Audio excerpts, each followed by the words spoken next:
Assalamualaikum warahmatullahi wabarakatuh.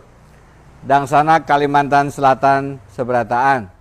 Setelah pelaksanaan pemungutan suara ulang pemilihan Gubernur Kalimantan Selatan di tanggal 9 Juni yang baru lalu, Ulun dan tim memutuskan lebih fokus dan berkonsentrasi mempersiapkan permohonan sengketa hasil ke Mahkamah Konstitusi. Beberapa hari kemudian, izinkan Ulun menyampaikan perkembangannya kepada Pian, sekaligus menjawab pertanyaan bagaimana dan apa yang akan terjadi di Mahkamah Konstitusi beberapa waktu ke depan. Sebelumnya, izinkan Ulun mengulangi kenapa kita maju ke Mahkamah Konstitusi. Izinkan Ulun menyampaikan penjelasan ini dari kacamata hukum tata negara. Bidang yang selama ini memang Ulun pelajari dan geluti. Pertama, kita maju ke MK karena memang itu adalah hak konstitusional pasangan calon gubernur seperti Ulun dan Haji Difri yang dijamin oleh Undang-Undang Pemilu, bahkan oleh Undang-Undang Dasar untuk mempersoalkan sengketa hasil ke Mahkamah Konstitusi. Yang kedua, kita maju ke Mahkamah Konstitusi, kita putuskan ini sebagai pilihan untuk meredam potensi konflik di benua kita. Jalur hukum yang kita tempuh tentu akan lebih menjaga ketertiban dan keamanan ketimbang kita mengambil langkah-langkah non-hukum yang bisa jadi kontraproduktif dan menyebabkan dinamika di benua kita. Kami tidak ingin terjadi instabilitas, ketidakamanan, ketidaktertiban di benua. Karena itu langkah yang kita ambil adalah langkah hukum ke Mahkamah Konstitusi.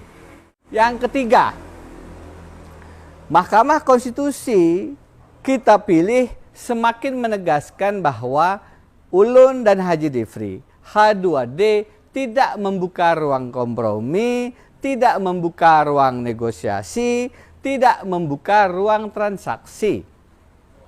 Bahwa amanat suara rakyat yang diberikan ke pundak H2D akan kami perjuangkan dengan cara-cara yang benar, konstitusional, dan kita perjuangkan sampai titik peluh penghabisan.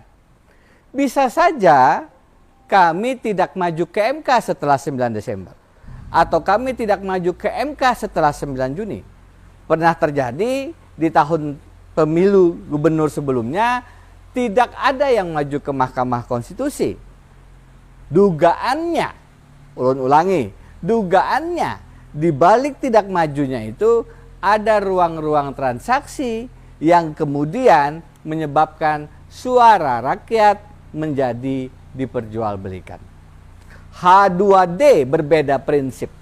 H2D menganggap suara rakyat tidak boleh menjadi barang yang diperdagangkan, barang yang diperjualbelikan.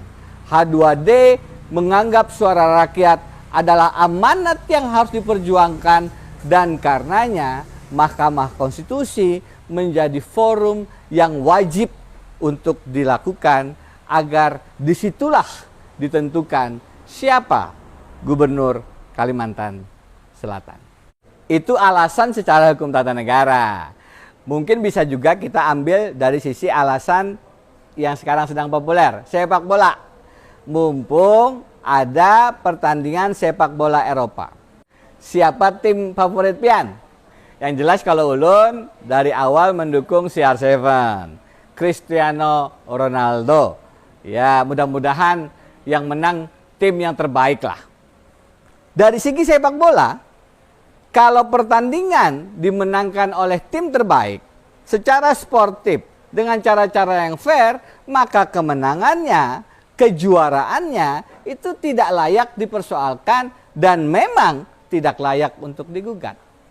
Sebaliknya, jika pertandingannya penuh dengan kecurangan, diatur skor dan lain-lain, maka harus ada ruang untuk menggugatnya ke komite disiplin atau mahkamah olahraga.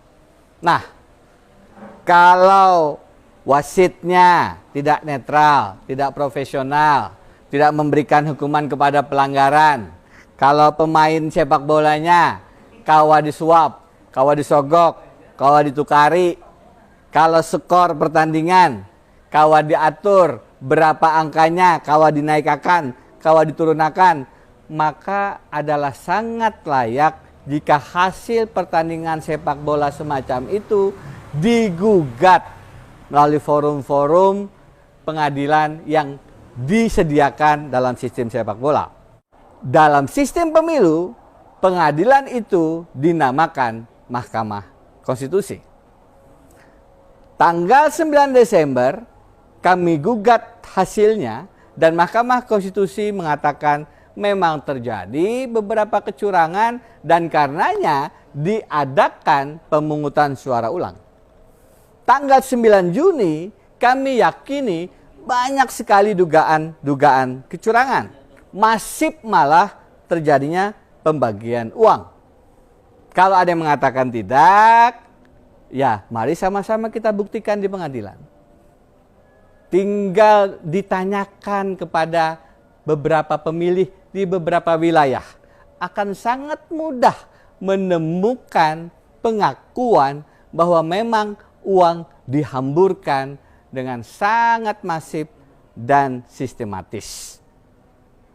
Jadi, apa nanti argumentasi H2D? Bagaimana kesaksian dan pembuktiannya? Kadakawa diungkapkan sekarang. Insya Allah pada saatnya argumentasi kami, saksi kami, pembuktian H2D akan muncul di forum persidangan. Berapa lama prosesnya?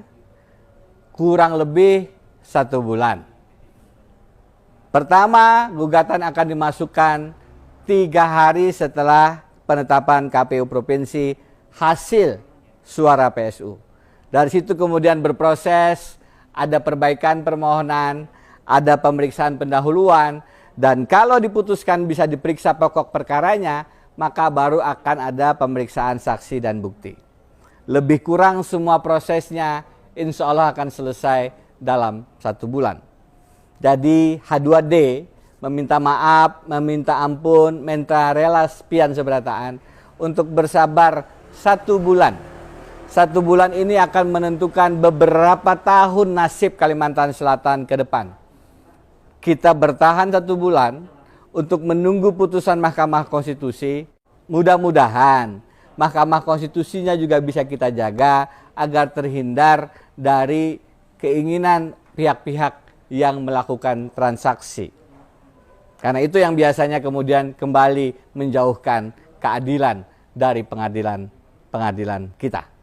Ulun yakin 9 hakim konstitusi yang terhormat adalah hakim-hakim yang menjaga martabat yang oleh konstitusi kita disebut sebagai negarawan. Ulun yakin di 9 hakim konstitusi inilah kita bisa meletakkan harapan dan rasa keadilan masyarakat Kalimantan Selatan.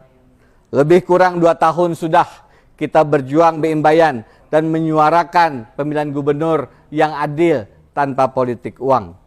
Tinggal menunggu sebulan lagi, insya Allah perjuangan kita akan memetik hasil buah yang manis. Buah perjuangan agar Kalimantan Selatan lebih baik, lebih adil, dan lebih sejahtera. Tepat azan asar dari ulun, mudah-mudahan apa yang disampaikan ada manfaatnya.